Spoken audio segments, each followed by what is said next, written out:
गणित का एक चैप्टर भिन्न है जो मैं आप सभी के बीच में लाया हूँ। देखिए, पढ़ते हैं जो भी बच्चों में आप सभी को मैं भिन्न पढ़ाता हूँ। भिन्न भिन्न की अंग्रेजी क्या होती है? भिन्न की अंग्रेजी फ्रैक्शन होती है। अब भिन्न क्या होता है? ऐसी संख्या जो बटे के रूप में लिखी जा सकती है। ऐसी संख्या जो बटे के रूप में लिखी जा सकती है भिन्न कहलाती है।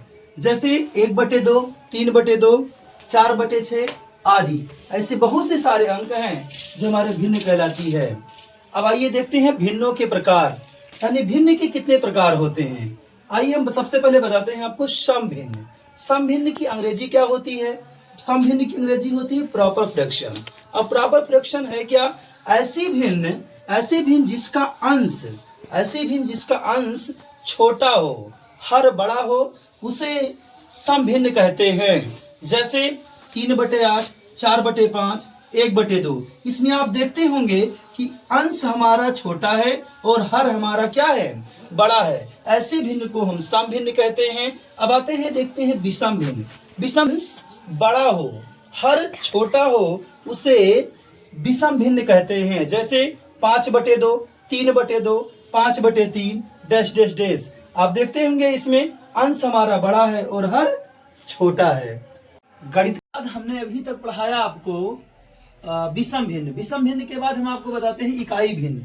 इकाई भिन्न किसे कहते हैं? पहले जानिए इकाई भिन्न की अंग्रेजी क्या होती है। तो इकाई भिन्न को हम यूनिट फ्रैक्शन कहते हैं। यूनिट फ्रैक्शन क्या होता है? ऐसे भिन्न जिसका अंश एक हो, ऐसे भिन्न जिसका अंश एक हो, उसे इकाई भिन्न कहते हैं। जैसे 1/5, 1/6, 1/2। आप लोगों ने देखा होगा कि अंश हमारा सभी भिन्नों का एक है। ऐसे डैश डैश डैश हम लिख सकते हैं। अब आते हैं उसके बाद हम मिश्र भिन्न क्या होती है। तो मिश्र भिन्न की अंग्रेजी हम सब भिन्न की तरीके से जानेंगे। इसकी अंग्रेजी होती है हमारी मिक्स्ड फ्रैक्शन। अब मिक्स्ड फ्रैक्शन क्या है? जब पूर्ण संख्या के साथ सम भिन्न को मिलाकर लिखते हैं तो उसे मिश्र भिन्न कहते हैं। जैसे 3 सही 1/4, 2 सही 3/4 और 3 सही 3/6। आइए हम आप सभी को भिन्न के प्रकार बताएं। अब चलो हम बताते हैं। चलिए आपको भिन्नों का जोड़, भिन्नों का घटाना, भिन्नों का गुणा और भिन्नों का भाग। लिखो का जोड़। देखिए भिन्नों का जोड़ क्या है। जैसे हम लिखते हैं 3/2 प्लस 5/2। इसमें देखते होंगे भिन्नों का जोड़ में हर हमारा बराबर है। यदि किसी भिन्न का हर बराबर होती है तो हम अंश को जोड़ देते हैं। जैसे कैसे? आइए लिखते हैं। सबसे पहले हमने लिखा हल, और इस ऊपर वाले को हम क्या कहते हैं? ये अंश है। और नीचे वालों को क्या कहते हैं? हर। अब चलते हैं, देखते हैं अगर किसी भिन्न का हर बराबर होती है तो अंश को जोड़ देते हैं। जैसे 3 + 5, 5 और 3 मिलाकर कितना हुआ? 8, 8/2। हम आशा करते हैं ये सवाल आपको समझ में आई होगी। अब चलते हैं दूसरा सवाल हम बताते हैं आपको। जैसे लिखते हैं 4/6 प्लस 3/6। इसका क्या होगा? अच्छा, इसे अगर इस भिन्न को अगर हम सरल करना चाहते हैं तो कर दीजिए। 2 × 2, 2 × 8, यानी लिख सकते हैं इसका 4/1 लिख सकते हैं। इसका क्या होगा? इसको भी आते हैं हम सरल कर लेते हैं। देखिए क्या लिखते हैं? हर हमारा बराबर है तो लिख सकते हैं 6। 6 के बाद कितना लिखे?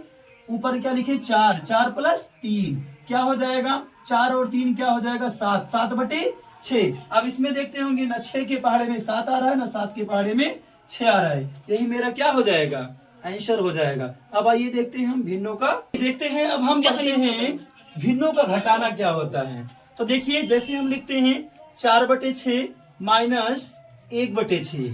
अब क्या होगा? यहाँ पर देखते हैं उसी चीज से जोड़ में लगाए थे, ऐसे घटाना का प्रयोग करेंगे। यहाँ पर क्या है? हमारा अंश हर हमारा क्या है?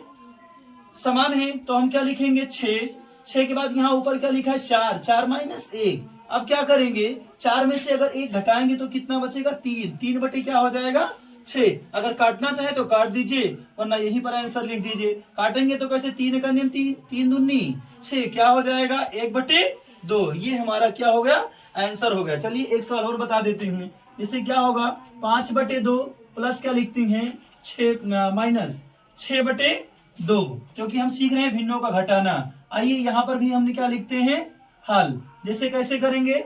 हर हमारा बराबर है तो 2 लिखेंगे, फिर क्या लिखेंगे? 5। 5 - 6। यहाँ पर क्या होगा? यहाँ पर देखिए 5 माइनस 6 लिखा है, तो 5 में से जब 6 घटेगा तो क्या बचेगा, -1, -1/2, यही मेरा क्या हो जाएगा, आंसर हो जाएगा।